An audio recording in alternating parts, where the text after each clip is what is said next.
기사 보셨나요? 세로토닌 관련된 기사가 떴었는데 알츠하이머 논문도 네. 큰 파장이 될 거라고 네. 글이 떠있길래 아하, 네, 봤습니다.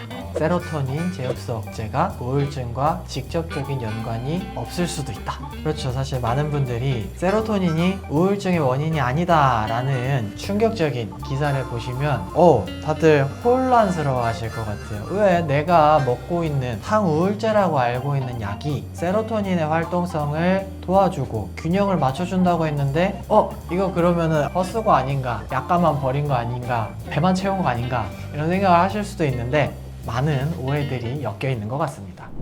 아니 사실 세로토닌 가설이 모든 것들을 설명할 수 없다라는 거는 이미 제가 레지던트 생활을 시작하던 그 시절부터 나왔던 이야기이기 때문에 왜 이게 지금 이 시점에 저 세로토닌이 항우울 효과가 없을 수도 있다라는 저 얘기가 왜 지금 2022년이 끝나가는 이 와중에 부각이 되는지 모르겠어요.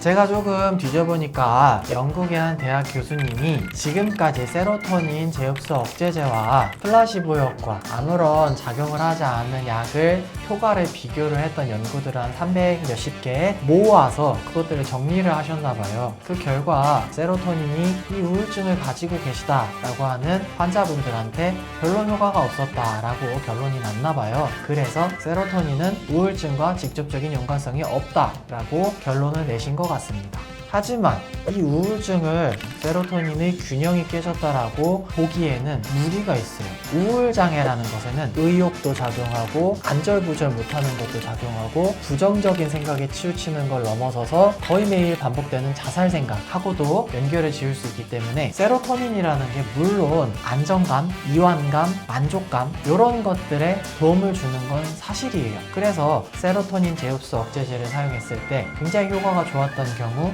공황, 강박적인 생각 그 경우에는 세로토닌 제흡수 억제제가 상당히 도움을 많이 줍니다. 헌데 우울장애라는 거는 말씀드렸던 것처럼 여러 가지 증상들이 복합적으로 나타나기 때문에 세로토닌이 작용을 하는 것이 역부족인 경우가 굉장히 많아요. 심지어 세로토닌 제흡수 억제제는 잠을 오게 만들지도 못합니다. 그리고 항불안 효과를 그때그때 주지도 못해요.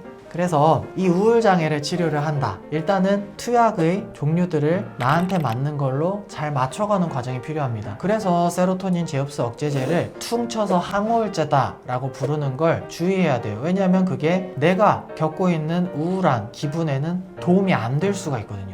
그래서 강화요법이라고 해서 여러 가지 약들을 우리가 처방을 드리는 이유는 우울한 기분 그리고 우울 장애와 관련된 증상들이 온전하게 세로토닌 활동성 한 가지만으로 설명할 수 없고 그것만 도와드린다고 해서 해결될 문제가 아니기 때문이에요. 그러면 저 기사가 틀렸다고는 못하겠는데 그걸 너무 좀 사람들이 확대해서 생각을 하고 있다는 거네요. 맞아요. 결국에는 세로토닌 부족이 우울증의 원인이 아닐 수 있다라고 하지만 치매 이야기 때도 나왔지만 그렇게 세상살이가 호락호락하지 않아요. 네. 우울증? 연구가 얼마나 많은데요. 저거 하나 가지고 어림도 없죠.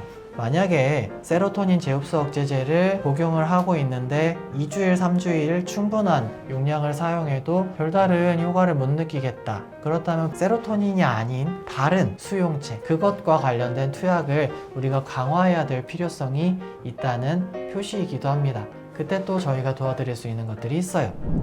우울증의 원인, 세로토닌의 부족이 아닐 수 있다라는 저 기사 굉장히 충격적인데 그래도 우리가 저 기사, 저 논문 결과로 진료를 받는 것 그리고 투약을 하는 것이 효과가 없다. 너무 실망을 하진 않으셨으면 좋겠습니다. 모든 분들이 겪고 계시는 어떤 기분의 변화, 불안의 정도는 작용하고 있는 요소들이 굉장히 복합적이에요. 그래서 전문가의 도움이 필요하다는 걸 꼭 말씀을 드리고 싶습니다.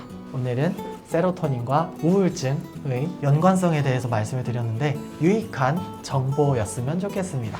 네, 오늘도 시청해 주셔서 감사합니다.